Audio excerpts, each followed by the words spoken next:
Sam, what does it say about this team that after losing Christian, you guys come out and play in the second half the way you did and were able to keep this one at bay? Yeah, I mean, obviously, losing Christian's tough. I mean, he's a great player. So, I really thought Chuba and Royce, when they got in there after that, did a really great job. But yeah, losing Christian's tough, but I thought we did a good job of bouncing back. And, in that second half, we were kind of able to put that first half behind us and really do a good job in that second half. Sam, ultimately, you had to do more when Christian kind of went out. How did you approach that coming in the second half? Did you say anything to your teammates? Was there anything? No, I mean, for us, it's just executing the plays that are called.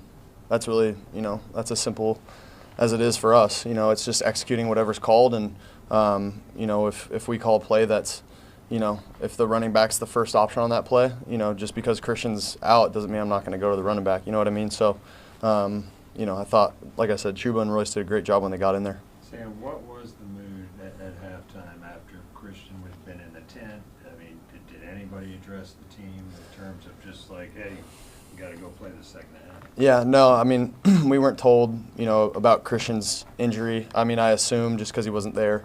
But, yeah, I mean, it was just for us, we had to put our head down and play a lot better. And, I thought we did a better job in that second half, creating momentum and having a good tempo about us. Sam, you literally put your head down on that third and inches at the goal line. Can you describe that play and losing your helmet?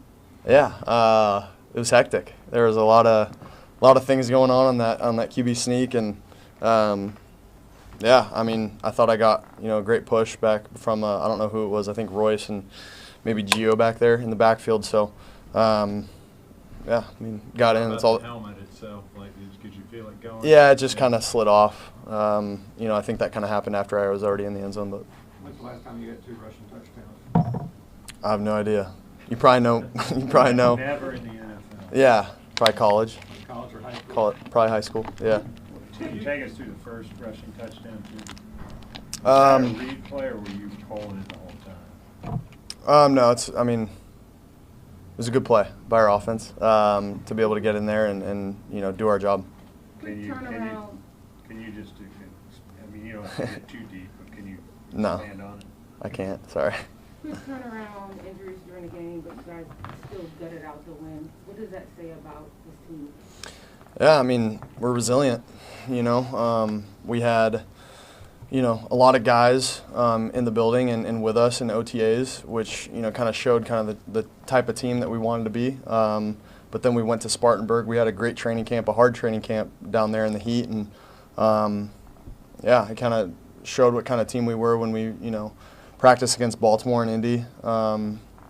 So, I mean, we always knew what kind of team we had. It was just about going out there on game day and executing. And we've been doing a good job so far. We just got to, keep taking it 1 week at a time. How unique a player is Christian? What's that? How unique a player is Christian? Yeah, I mean, it's he's a special player. I don't know if there's any way to describe him. He's someone. I'm going to try to right now, but he's someone who you can align anywhere, and I think the greatest way to see how great a player is by how a defense has to game plan for them. And when Christian's out there, you can kind of see when he starts to line up in different ways that defenses have certain checks for him when he's out there, and that's a sign of a really good player. How much was it a factor into the second quarter where you got sacked 3 times after he left? And then what happened in the second half to kind of stabilize it? Yeah, it was just, for me, it was holding on to the ball too long. We were trying to push the ball downfield a little bit there in the late in the second half, and just got to play smarter that way. Just understand, hey, listen to my feet. That's how I like to say it. Is if I start kind of climbing in the pocket too much, or I feel like I'm holding on to it, I'll just get rid of it. What was Christian's mood after the game? I mean, he's sad. What did you say to him? Just that I'm thinking of him, and to take his time. We'll be all right. Without him. Obviously, we want him back, but I want him to take his time right now and make sure he's good for the end of the season. Do you think he'll be back this season? Yeah, I mean, hopefully he will be. you know, that's me. You know, I'm being optimistic, but yeah. Do you anticipate having to do more, a lot more than that? No, I think, you know, for us, we're starting to find our identity as an offense, and you know, I think I just gotta, you know, again, whatever play is called, we just gotta execute that play, and that's my job, is to get us in the right play and make sure that, you know, we're kind of hitting on all cylinders and that the offense is moving in the right direction.